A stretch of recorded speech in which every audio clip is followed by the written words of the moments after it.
Tax filing season is here और हम सबके दिमाग में इस टाइम पर एक सवाल तो आता ही है, भाई आईटीआर तो फाइल कर देंगे लेकिन करना कौन सा है। ये सवाल काफी लोगों को कंफ्यूज करता है क्योंकि इनकम टैक्स डिपार्टमेंट ने टैक्स पेयर्स को उनकी इनकम के सोर्स और दूसरे फैक्टर्स के बेसिस पर 7 अलग अलग आईटीआर फॉर्म्स में कैटेगराइज किया है। इन 7 आईटीआर में से आईटीआर 2 और आईटीआर 3 पर्टिकुलरली रेलेवेंट है क्रिप्टो इन्वेस्टर्स के लिए और उनके यूनिक टैक्स रिक्वायरमेंट्स को एड्रेस करने के लिए। इसमें से आईटीआर 2 फॉर्म उन इंडिविजुअल्स और हिंदू अनडिवाइडेड फैमिलीज HUFs के लिए डिजाइन किया गया है जो किसी भी प्रोफेशन या बिजनेस में एंगेज्ड नहीं है। और आज के इस वीडियो में हम आईटीआर 2 को डिटेल में कवर करेंगे, इंक्लूडिंग कौन एलिजिबल है इसे फाइल करने के लिए और क्या रिसेंट चेंजेस इंट्रोड्यूस किए गए हैं इस फाइनेंशियल ईयर के आईटीआर में। चाहे आप टैक्सेशन में नए हो या रेगुलर टैक्स पेयर हो, ये वीडियो एंड तक देखना आपके लिए काफी बेनिफिशियल होगा। तो सबसे पहले देखते हैं कि आईटीआर 2 कैसे फाइल करना चाहिए। अगर आप एक इंडिविजुअल हैं या फिर हिंदू अनडिवाइडेड फैमिलीज HUF के अंडर आते हैं और आपकी income sources profits and gains from business और प्रोफेशन के अलावा किसी और सोर्स से हैं, तो आपको आईटीआर 2 फाइल करना होगा। ये इनकम सोर्सेस क्या क्या हो सकते हैं, चलो वो भी देख लेते हैं। सैलरी या पेंशन, अगर आपको सैलरी या पेंशन मिलती है। हाउस प्रॉपर्टी, घर की प्रॉपर्टी से इनकम हो, ये इनकम मल्टीपल प्रॉपर्टीज से भी हो सकती है। कैपिटल गेन्स या लॉसेस, इन्वेस्टमेंट या प्रॉपर्टी बेचने से जो कैपिटल गेन्स या लॉसेस होते हैं, जैसे short term and long term दोनों। फिर अदर सोर्सेज, लॉटरी विनिंग्स,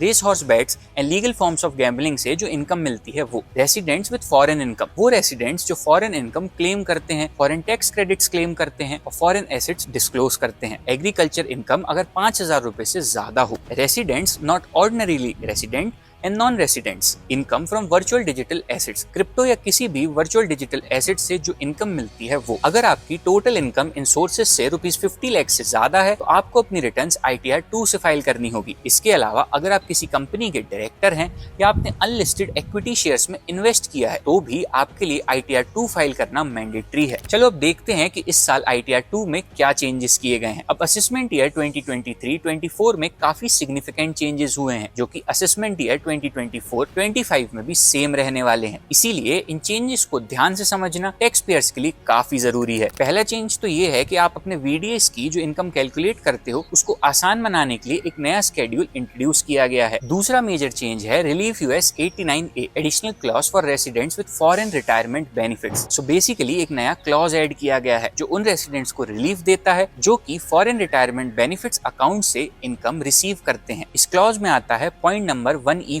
अब ये पॉइंट स्पेसिफाई करता है उन इनकम्स को जो पिछले साल टैक्सेबल थी और जिन पर सेक्शन 89A के अंडर रिलीफ क्लेम किया गया था किसी भी पिछले साल में। इसके साथ ही एक नया एग्जेम्पशन ऐड किया गया है सेक्शन 10(12)C के अंडर। इसके थ्रू अब अग्निवीर कॉर्पस फंड से जो भी पेमेंट होती है किसी भी इंडिविजुअल को जो अग्निपथ स्कीम में एनरोल्ड है या फिर उनके नॉमिनी को, उस पे टैक्स नहीं लगेगा। Also virtual digital asset transfer से इनकम होने पर 0.115 BBH को स्केड्यूल SI में शामिल किया गया है और चैप्टर 6 के अंडर एक नया डिडक्शन क्लॉज इंट्रोड्यूस किया गया है जिसके अकॉर्डिंग सेंट्रल गवर्नमेंट को एम्प्लॉयड एप्लीकेंट्स जो अग्निवीर कॉर्पस फंड में पैसा कंट्रीब्यूट करते हैं वो पूरा टैक्स अमाउंट डिडक्शन के लिए एलिजिबल होगा। और लास्ट चेंज है ARN requirement in schedule 80G, यानी कि स्केड्यूल 80G के क्लॉज D में अब ARN डोनेशन रेफरेंस नंबर के रिगार्डिंग एडिशनल इन्फॉर्मेशन फिल करना मैंडेटरी है। देखो अब आईटीआर 2 फॉर्म के बारे में तो मैंने आपको समझा दिया। अब अगर आप अपने क्रिप्टो टैक्सेस को बिना किसी परेशानी के कैलकुलेट और फाइल करना चाहते हैं तो आप डाउनलोड कर सकते हैं कॉइनएक्स। कॉइनएक्स आपके क्रिप्टो टैक्स कैलकुलेशन और आईटीआर फाइलिंग की प्रोसेस को एक्यूरेट और फास्ट बना देता है। तो अभी ट्राई करो कॉइनएक्स, लिंक मैंने आपको डिस्क्रिप्शन में दे दी है। और ऐसी ही और वीडियोस के लिए सब्सक्राइब कर लो कॉइनएक्स को।